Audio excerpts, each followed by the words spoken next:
20절부터 30절까지의 말씀입니다. 저와 여러분들이 한 절씩 교독하도록 하겠습니다. 제가 20절 읽습니다.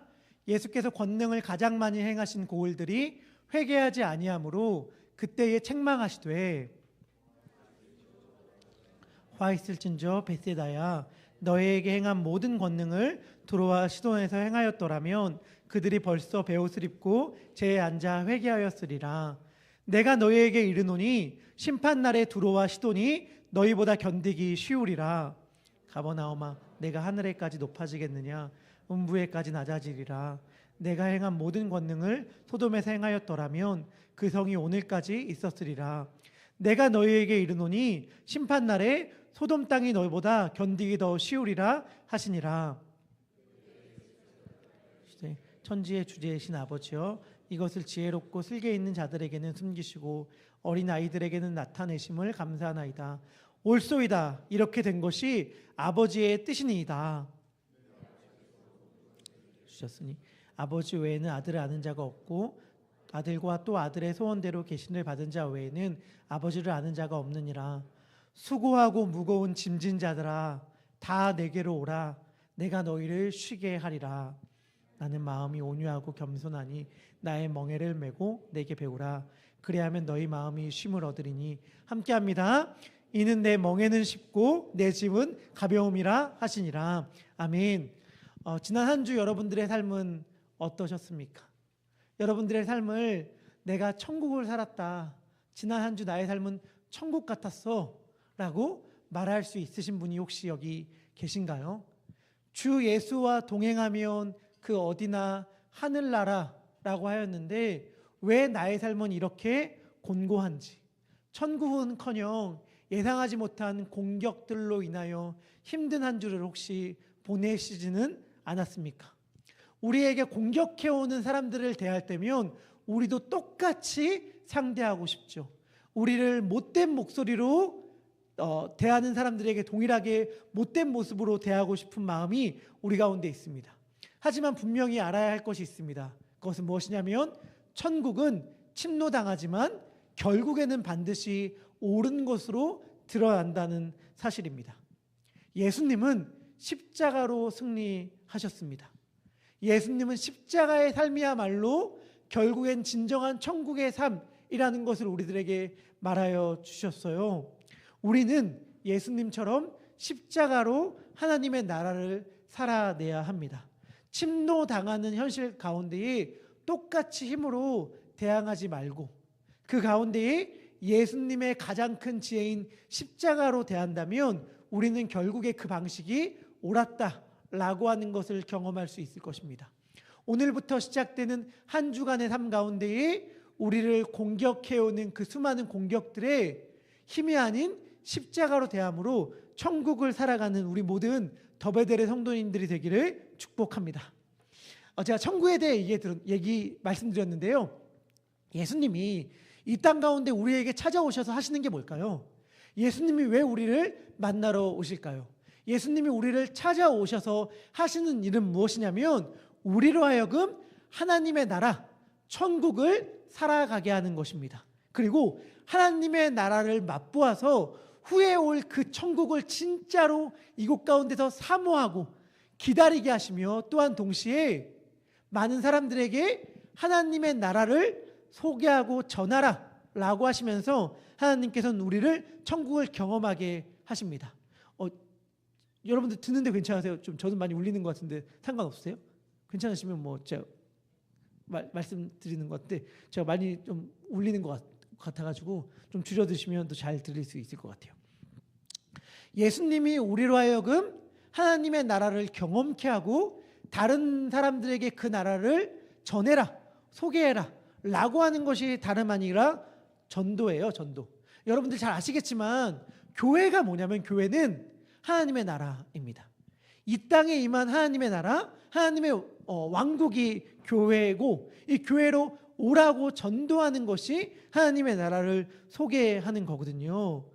그런데 사실은 더 정확하게 말한다면 하나님의 나라라는 말보다는 하나님의 왕국이라는 말이 더 정확한 표현이에요. 왜냐하면 하나님의 나라는 다른 것이 아니라 하나님께서 다스리시는 곳이 하나님의 나라거든요. 그러니까 하나님이 다스리시는 하나님의 나라, 하나님의 왕국을 우리가 이 땅 가운데 경험하며 살아가야 하는데, 놀라운 게 뭐냐면 교회에 다닌다고 하면서도, 그리스도인이라고 하면서도 그 나라를 경험하고 살아가지 못해요. 교회에 다니고 신앙생활 열심히 하는데 내가 지금 하나님의 왕국을 살아가, 하나님의 천국을 경험하며 살아가 라고 말하는 분들이 거의 없어요. 우리의 하루는 하나님의 나라가 주는 기쁨과 즐거움과 감사와 은혜로 채워지기보다는 많은 경우에 서운함, 속상함, 분통함, 원통함, 원망, 두려움, 염려, 수고, 피곤함, 지침으로 가득 차 있거든요. 왜 이럴까? 우리는 왜 하나님의 나라를 경험하며 살아가지 못할까? 우리는 오늘 예수님이 말씀하여 주시지만 쉼을 갈망하죠. 쉼을. 좀 제대로 쉬고 싶다 라고 하지만 도무지 쉴래야 쉴 수 없는 삶을 살아가죠. 제가 새로운 가족분들이 오시면 종종 드리는 이야기가 있습니다. 그게 뭐냐? 우리는 다 돈에서 자유하고 싶습니다. 그렇죠? 돈에서 자유하고 싶은 삶 살아가고 싶잖아요. 무슨 말이냐면 식당에 가서 메뉴의 가격표 안 보고 음식 시키고 싶잖아요. 이거 얼마인지 안 보고 메뉴 막 주문하는 삶. 이거 너무 비싼 거 아니야? 신경 쓰지 마 라고 하면서 주문하는 삶. 마켓이나 백화점 같은 데 들어갔을 때 가격표를 안 보고 물건을 막 짓는 삶을 살고 싶잖아요. 그게 돈에서 자유한 삶이라고 말할 수 있을 텐데, 돈에서 자유한 그러한 삶을 살기 위하여 어때요? 돈을 쫓아다니는 삶을 살죠. 돈을 많이 벌어야 자유할 테니까. 그래서 돈에 굉장히 매 있는 삶을 살아가잖아요. 나 시간에 쫓기기 싫다. 우리 다 생각하죠. 내가 쉬고 싶을 때 쉬고, 놀고 싶을 때 놀고, 일하고 싶을 때 일하고 싶다 라고 하는, 시간에서 좀 자유롭고 싶다 라는 생각을 우리 다 하잖아요. 그래서 어떻게 해요? 완전히 시간에 매이는 삶을 살아가죠. 시간에서 좀 자유로운 삶을 살기 위하여 지금 일할 수 있을 때 열심히 일해야지 라고 하는데, 역설적으로 그래서 우리가 시간에 완전히 쫓기는 삶을 살아갑니다. 쉼도 마찬가지예요. 하나님의 나라는 안식의 나라, 평강의 나라, 쉼의 나라인데, 그 나라를 살아가고 싶은데 정작 그 나라를 살아가고 싶어서 쉼을 누리지 못해요. 잘 아시겠지만 쉼이라는 게 시간 많다고 누릴 수 있는 게 아니잖아요. 우리 시간 많으신 분들 여기에도 있을 터인데, 시간 많으시다고 해서 우리 쉬지 못해요. 미래는 어떻게 되지? 내 앞날은 어떻게 될까? 불안과 두려움 가운데 더 온전한 쉼을 누리지 못합니다. 그럼 어떻게 하면 진짜 쉼을 누릴 수 있고, 어떻게 하면 진짜 하나님의 나라를, 하나님의 왕국을 살아갈 수 있을 것인가? 예수님은 오늘 말씀을 통하여 우리들에게 그 사실을 알려주십니다. 여러분들 이렇게 말하는 사람 혹시 주변에서 보신 적 있는지 모르겠습니다. 그게 뭐냐? 나는 먼저 건들지만 않으면 천사야. 얌전한 사람이야. 그러니까 나 좋은 사람이거든. 제발 나를 못된 사람으로 만들지 마. 제발 나를 악한 사람으로 만들지 마. 나 천사 같은 사람이거든. 먼저 건들지만 않으면. 이러한 말 여러분도 혹시 들어보시고 하신 적 있습니까? 제가 계속 이러한 말 할 때 그 앞에 단어를 붙이고 싶은 욕망이 막 들어요. 여보 막 이런 말들. 여보 나 건들지만 마. 나 먼저 건들지만 않으면 나 굉장히 얌전한 사람이거든. 나 천사야. 당신 만나기 전까지만. 당신을 안 만났을 때 되게 사람 좋다고 얘기 많이 들었거든. 이러한 이야기 우리 종종 혹시 하고 들으시나요? 그런데 우리가 이러한 이야기를 들을 때 사실은 그 말이 좋게 들리지 않잖아요. 누군가가 우리에게 이렇게 얘기해요. 먼저 건들지만 않으면 저는 얌전하고 천사와 같은 사람입니다 라고 이야기를 할 때 우리가 속으로 무슨 생각해요?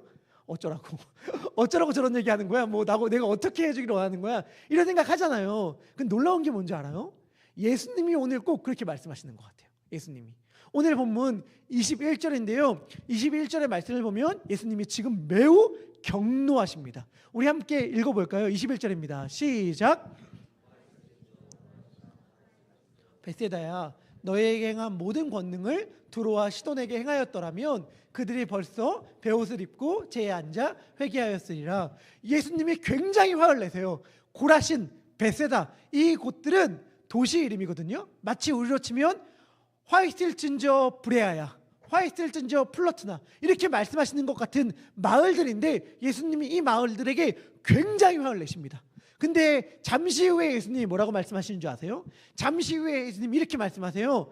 나는 마음이 온유하고 겸손하니, 이렇게 말씀하십니다. 나는 마음이 온유하고 겸손하니. 이게 뭐예요? 화낼 거 다 낸 다음에 나 사실은 이렇게 화 잘 내는 사람 아니거든. 나 사실은 이렇게 막 작은 일에 막 마음들 요동치는 사람 아니거든. 나는 마음이 매우 겸손하고 온유한 사람이야. 그러니까 제발 나로 하여금 화를 내게 하지 말아줘. 제발 나로 하여금 막 분노하게 만들지 말아줘. 예수님이 이렇게 말씀하시는 걸까요? 예수님이 사실 당연히 이렇게 말씀하시는 것 아니겠죠. 예수님은 자신의 캐릭터, 나 이러한 사람이야, 나의 감정, 나 지금 매우 화났어, 이런 것을 이야기하려고 하시는 게 아니에요. 예수님은 뭘 말씀하고 싶으셨냐면 하나님의 왕국에 관해서 이야기하고 싶으셨어요. 자신이 가져오는 하나님의 나라, 하나님의 왕국에 대하여 말씀하시고 싶으셨던 것이 예수님이십니다. 예수님은 20절에 이렇게 말씀하십니다. 예수께서 권능을 가장 많이 행하신 고을들이 회개하지 않으므로 그때에 책망하시되. 예수님이 지금 매우 화가 나서 책망하시는데 그 이유가 뭐냐? 권능을 가장 많이 행한 고을들이 회개하지 않았기 때문에 예수님이 책망하십니다. 여러분들 잘 알죠? 얼마나 많은 기적을 경험했는가, 얼마나 많은 기도의 응답을 받았는가. 우린 여기에 매우 많은 관심을 가지지만 정작 예수님은 그렇지 않다는 사실. 우리는 막 5만 번 기도 응답을 받은 기도의 사람 조지 물러 하면 막 거기에 감동을 받아요. 누군가가 기도의 응답을 굉장히 많이 받았다거나 누군가가 능력을 엄청나게 많이 행한다고 말하면 거기에 막 끌립니다. 그래서 저 목사님 굉장히 능력 있대, 저분 굉장히 많이 하나님의 은혜를 경험했대, 저분에게 기도받으면 정말 응답을 많이 받는데 라고 하는 이야기를 들으면 다 혹해요. 그리고 그렇게 많은 기도 응답을 나도 받기를, 나도 그런 많은 능력을 체험하기를 갈망해요. 하지만 오늘 예수님의 말씀에 귀를 기울인다면 예수님은 이렇게 말씀하시는 거예요. 그거 하나도 중요하지 않아. 너가 얼마나 많은 능력을 경험했든지, 얼마나 많은 기도의 응답을 체험했든지 그것 하나도 중요하지 않아 라고 예수님이 얘기해 주세요. 너희가 만약 회개하지 않는다면. 여러분들 신앙생활을 오래 하셨다면 한 분도 빠짐없이 이 경험 다 있을걸요? 저도 있는데 그게 뭐냐? 어떤 분이 건강이 아픕니다. 어떤 분이 사업이 힘듭니다.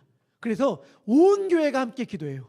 그분의 병이 치유받게 해달라고, 그분의 사업의 문이 열리게 해달라고 온 교회가 함께 기도해요. 그리고 하나님이 그 기도 가운데 응답해 주셔서 그분이 병에서 치유함을 받아. 기적적으로 그분이 기적적으로 사업의 문제가 해결돼요. 근데 그 은혜를 경험한 다음에 그분이 잠깐 후에 교회를 떠나요. 더 이상 신앙생활을 하지 않아. 이런 경우 여러분들 솔직히 굉장히 많이 있습니다. 굉장히 많이 있습니다.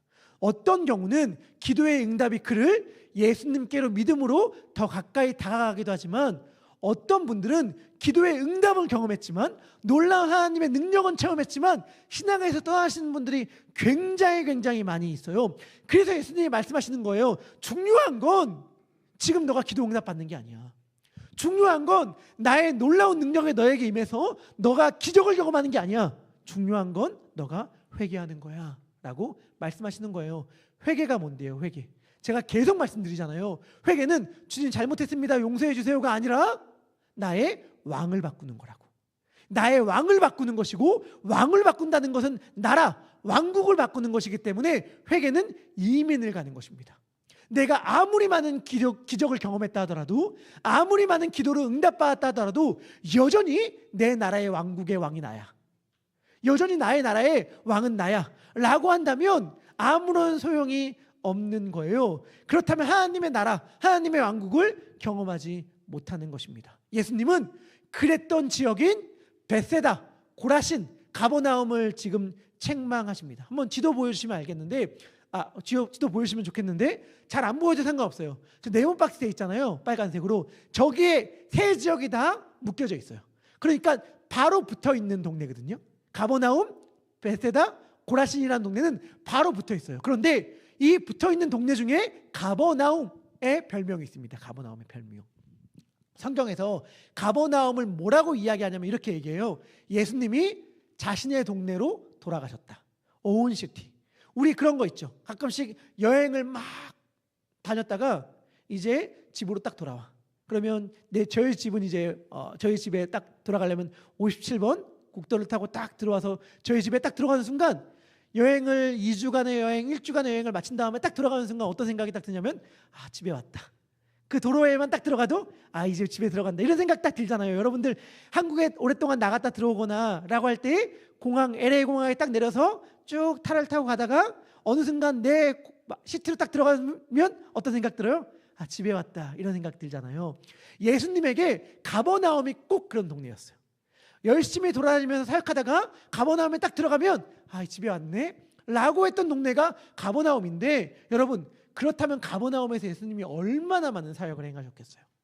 예수님이 가장 많은 기적과 가장 많은 권능을 행한 곳이 가버나움 그리고 붙어있는 동네들 베세다와 고라신이었는데, 이들이 회개하지 않았단 말이에요. 이들이 회개하지 않는 모습을 보면서 예수님이 구약에 나타난 회개하지 않음으로 교만하다가 망한 대표적인 도시들과 그 곳을 비교하시면서 책망하십니다. 이 책망을 제가 새 한글 성경으로 한번 읽어볼게요. 얼마나 예수님이 지금 분노하고 계신지를 느낄 수 있으면 좋겠습니다. 예수님의 말씀입니다.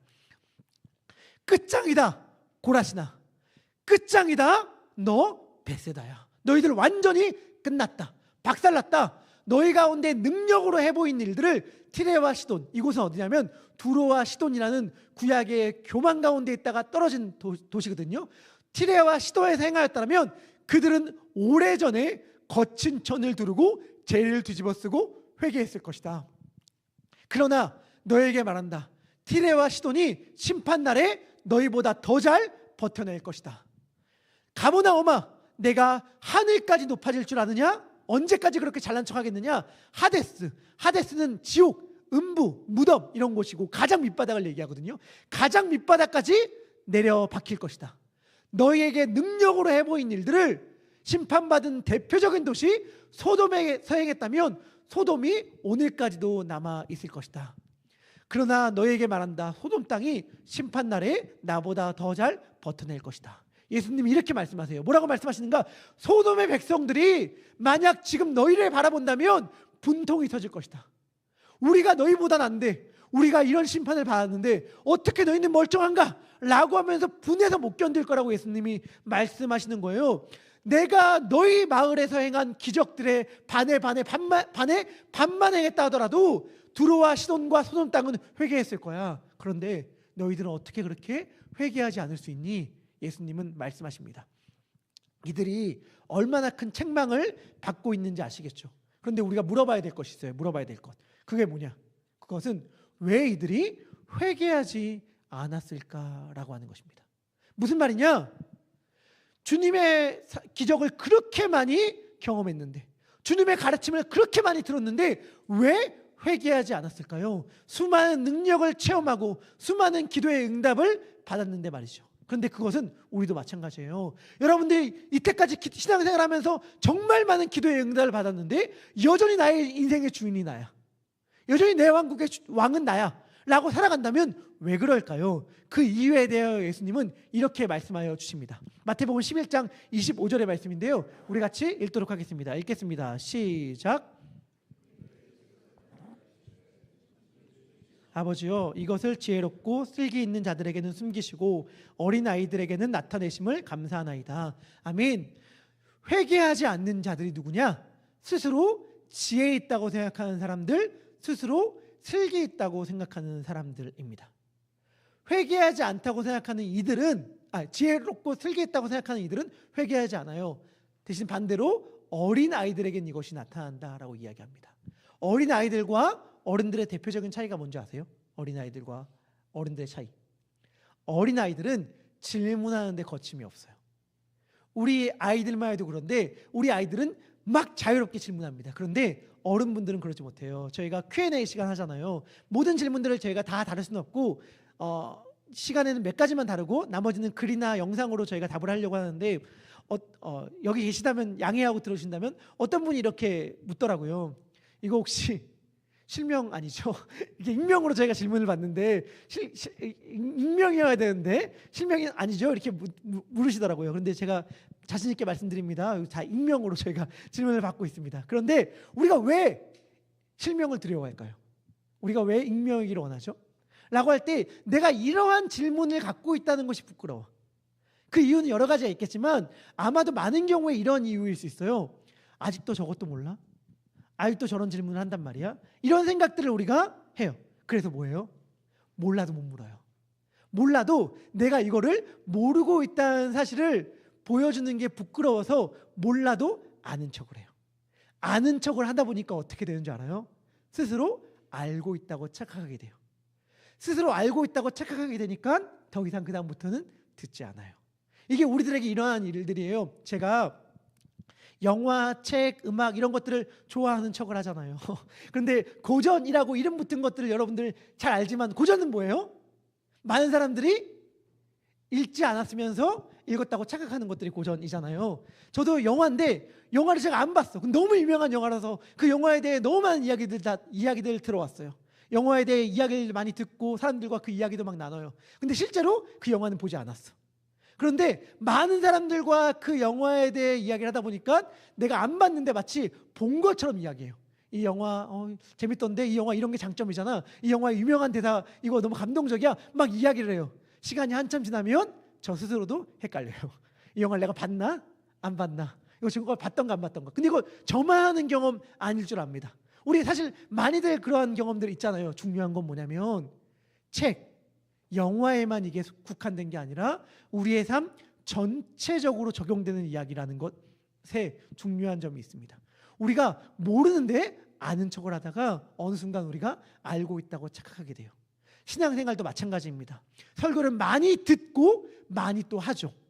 교회를 열심히 다니고 빠지지 않고 다녀요. 봉사도 열심히 해요. 하나님의 일하심의 경험도 있어요. 그러다 보니까 오해해요. 뭘 오해하는가? 내가 마치 예수님의 뜻대로 살고 있는 것처럼, 내가 오늘도 예수님을 왕으로 삼아 살아가고 있는 자처럼 스스로 오해해요.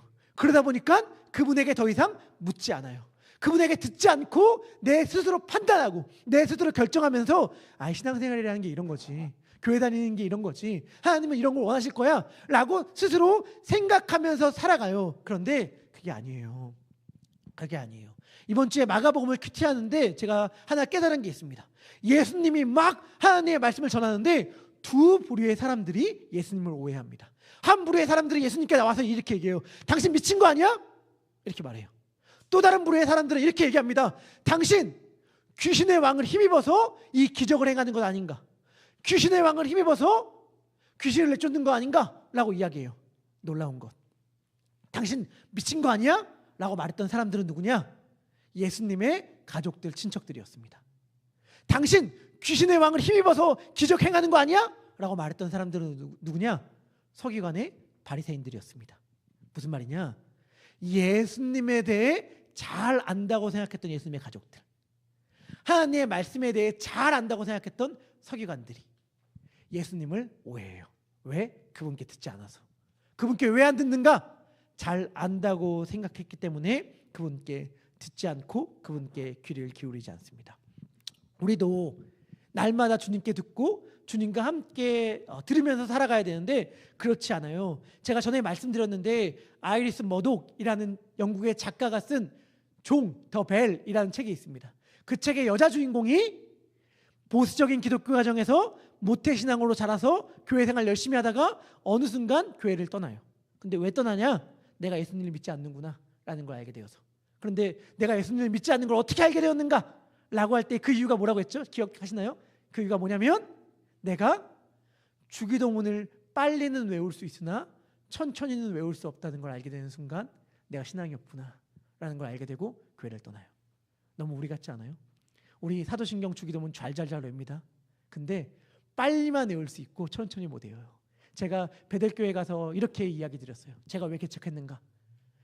저는 주기도문을 천천히 외우고 싶어서 개척했습니다. 이렇게 말씀드렸거든요.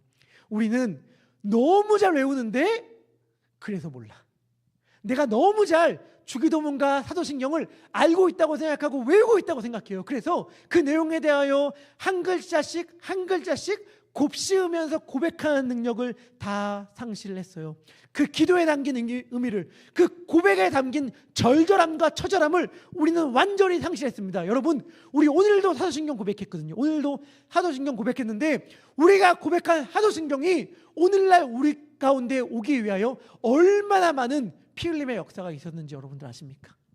삼위일체 하나님을 고백하기 위하여, 예수님을 고백하기 위하여, 그분이 우리의 죄를 사해해 준다는 것과 몸이 다시 사는 것과 영원히 사는 것을 믿는다고 고백하기 위하여 우리의 선조들이 얼마나 많이 자신의 생명을 바쳤는지 몰라요.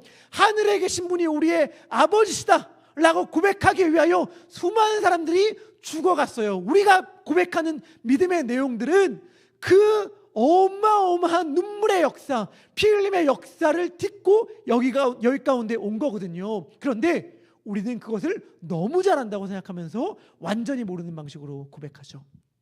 우리가 고백한 사도신경의 첫 구절, 전능하사 천지를 만드신 하나님 아버지를 내가 믿사오며.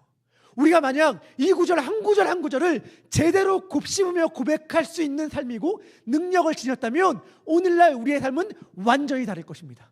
우리가 믿는 분이 누군데요? 전능하사 천지를 만드신 하나님을 아버지라고 우리가 믿는다고 하는 그 고백을 우리가 진정으로 진심으로 할 수 있다면 오늘 우리는 하나님의 나라, 하나님의 왕국을 살아갈 것이며 그분이 주시는 쉼과 평안을 살아갈 수 있을 것입니다. 우리의 삶은 완전히 달라질 거예요. 그리고 우리들에게 지금 예수님께서 들려주는 이 이야기도 완전히 다르게 우리들에게 다가올 것입니다. 우리 마태복음 11장 28절의 말씀인데요, 예수님이 이렇게 말씀하십니다. 읽겠습니다. 시작.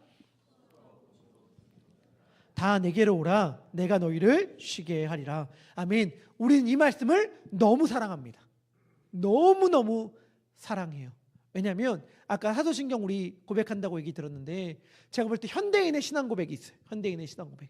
모든 사람들이 눈 뜨면 매일마다 하는 신앙 고백. 그게 뭘까?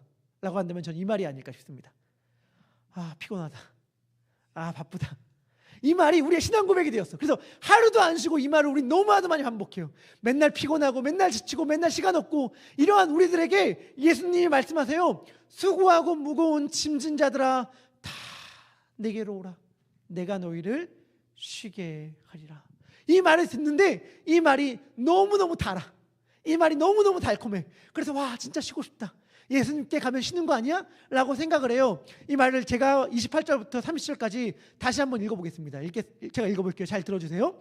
수고하고 무거운 짐진 자들아 다 내게로 오라. 내가 너희를 쉬게 하리라. 그 다음에 예수님이 하는 말, 나는 마음이 온유하고 겸손하니 나의 멍에를 메고 내게 배우라. 그리하면 너희 마음이 쉼을 얻으리니 이는 내 멍에는 쉽고 내 짐은 가벼움이라 하시니라. 예수님이 이렇게 말씀하십니다. 예수님의 말씀을 듣는 대상, 수고하고 무거운 짐진 자들.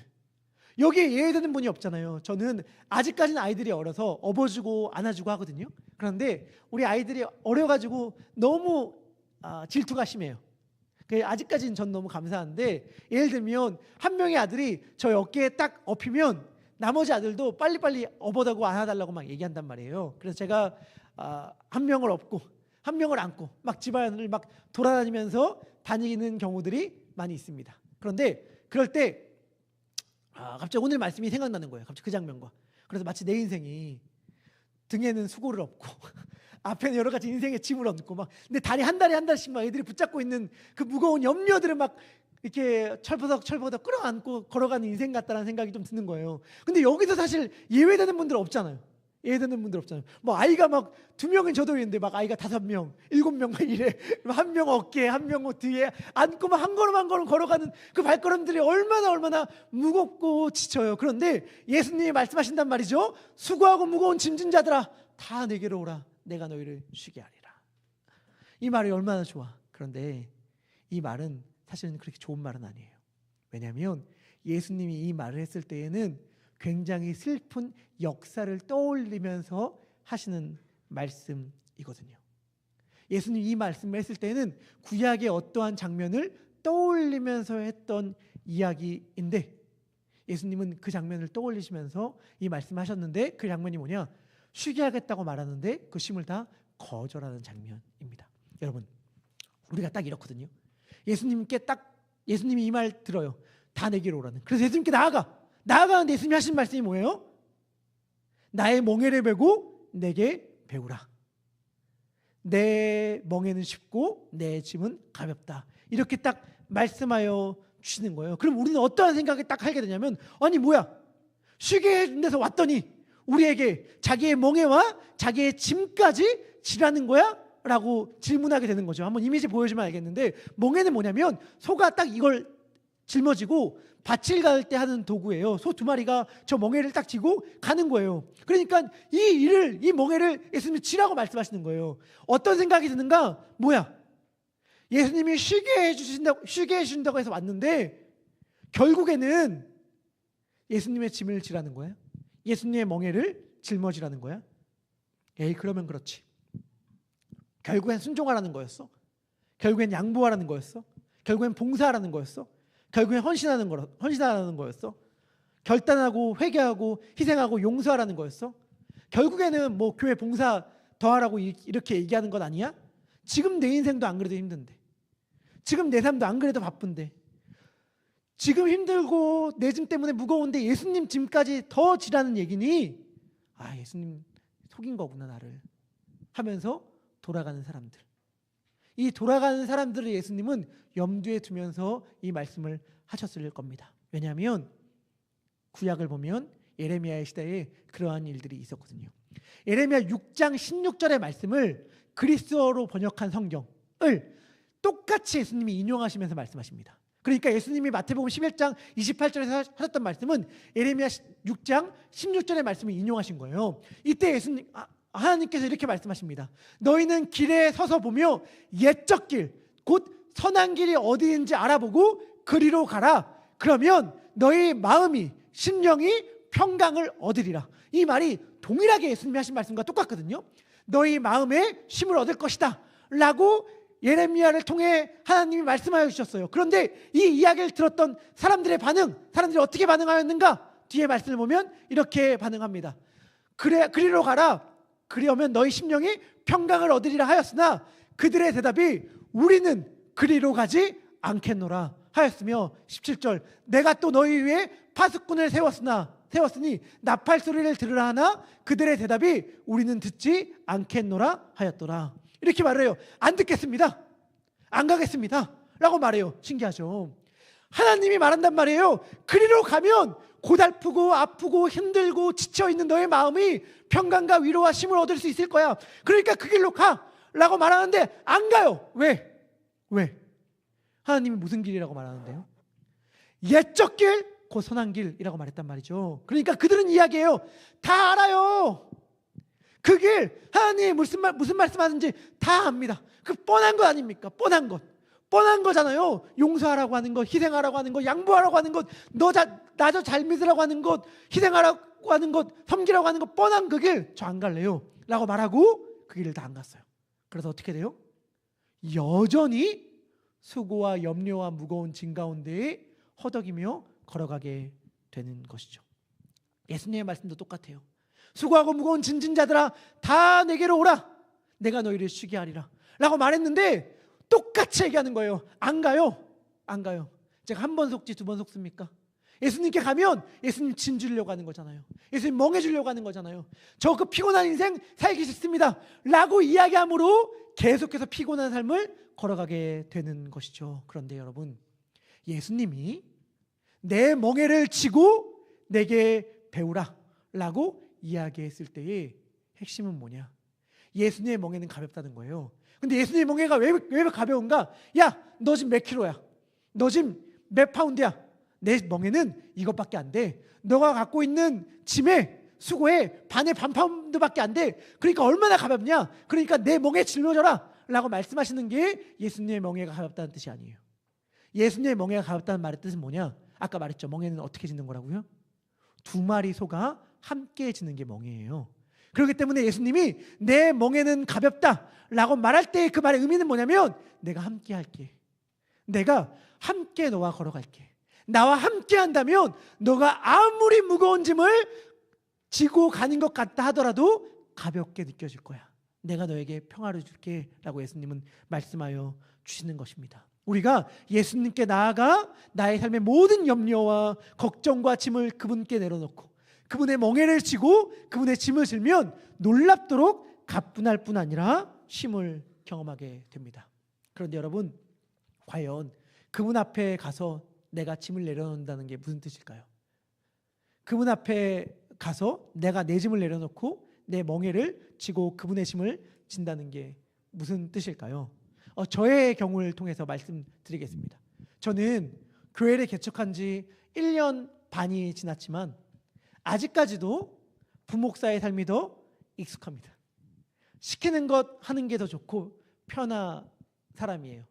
그래서 내가 무언가를 책임지는 자리, 결정하는 자리라는 게 아직까지도 어색하고 어렵습니다.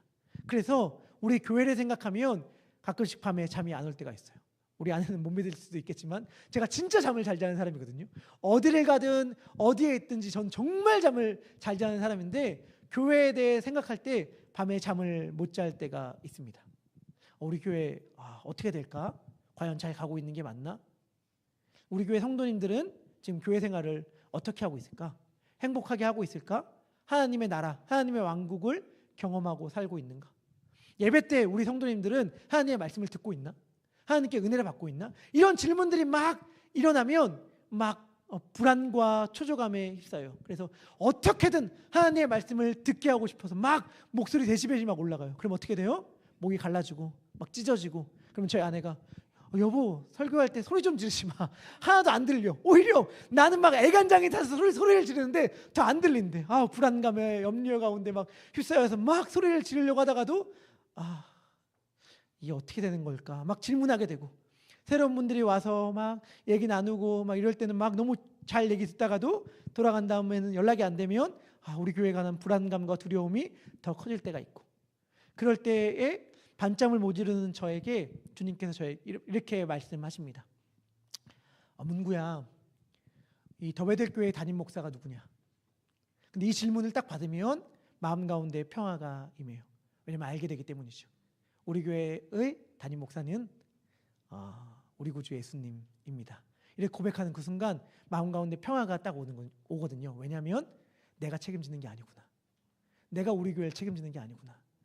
왜 우리 인생이 이렇게 힘들까요? 왜 이렇게 힘드냐면 내가 책임질 수 없는 것을 책임지려고 하니까 그렇게 힘든 거예요.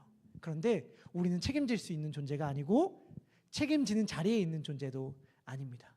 우리를 책임져 주시는 분은 우리의 왕이신 예수님이에요. 우리가 우리의 인생의 왕이 예수님이라는 것을 고백하는 그 순간 그래서 그분께만 듣고 그분과 발을 맞춰가면 되는구나 라고 깨닫게 되는 그 순간 우리 가운데 평화가 옵니다. 우리 가운데 쉼이 오게 돼요. 여러분 두렵죠? 우리 인생이 어떻게 흘러갈지 우리의 인생이 어떻게 될지 두렵죠. 우리 인생이 두려운 이유는 우리 인생의 왕이 우리이기 때문에 그렇습니다. 우리 인생이 우리라고 생각하면 어떻게 되냐면 안 들려요. 다른 사람들의 목소리가 다른 사람들의 말이 안 들리고 예수님의 말도 안 들려요. 왜냐? 예수님을 그냥 지혜로운 조언자로 생각하거든요. 여러분 다 경험한 거 있어요. 다 경험한 거. 남의 일 때는 막 쉽게 얘기해. 막 조언도 막 해. 누군가가 뭐 연애 상담한다, 진로 상담한다, 미래 상담한다 할 때 남의 얘기잖아요. 막 수술 나와요. 그러면 답답해. 왜 안 듣지? 이렇게 지혜로운 내 말을 안 듣지? 이렇게 현명한 내 말 안 듣지? 막 답답해. 근데 그 일이 딱 내 일이 되는 순간 다 경험하죠. 안 들려.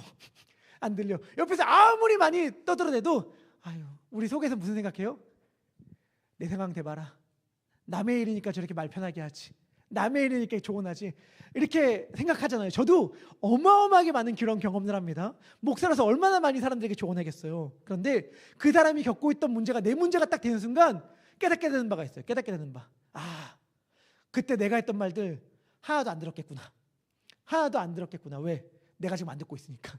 내가 옆에서 아무리 막 얘기해도 내가 안 들려. 그 순간 깨닫게 돼요.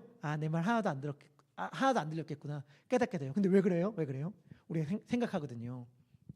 네 일이니까 네 일 아니니까 편하게 생각하지. 내 일이면 그렇게 편하게 말 못할 걸? 이 말은 뭐예요? 내 인생이라는 거예요. 내 삶.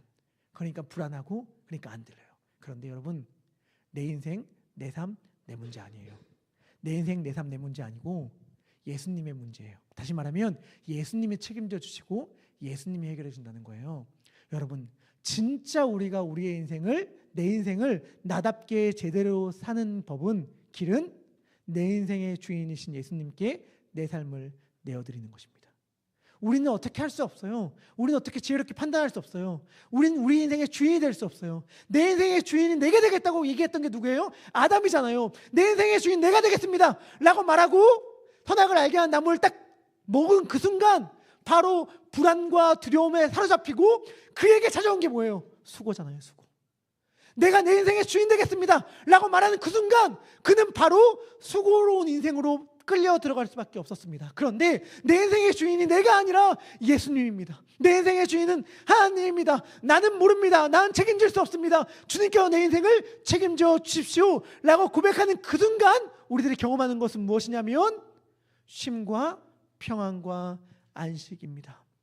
그분의 멍에를 매라는 것은 무슨 교회 봉사서 열심히 해라 라고 하는 것 아니에요. 그분의 멍에를 매라는 것은 소가 멍에를 메고 같이 밭을 갈듯이 예수님과 함께 동행하며 걸어가라는 것입니다. 그럴 때 우리의 삶 가운데에 우리의 왕 되신 예수님이 주시는 평안함과 쉼이 누려질 수 있을 것입니다. 우리 그러한 믿음의 고백을 담아 함께 찬양했으면 좋겠습니다. 우리 거친 길을 걸어갈 때도 함께 찬양할 때에 아무리 우리가 걸어가는 그 길이 거친 길이라 하더라도 아무리 험한 길이라 하더라도 예수님과 함께 가면 괜찮습니다. 예수님께 들으면서 가면 괜찮습니다. 예수님과 동행하면 괜찮습니다 라는 믿음의 고백을 담아 우리 함께 주님께서 주시는 쉼과 안식을 소망하며 찬양하도록 하겠습니다.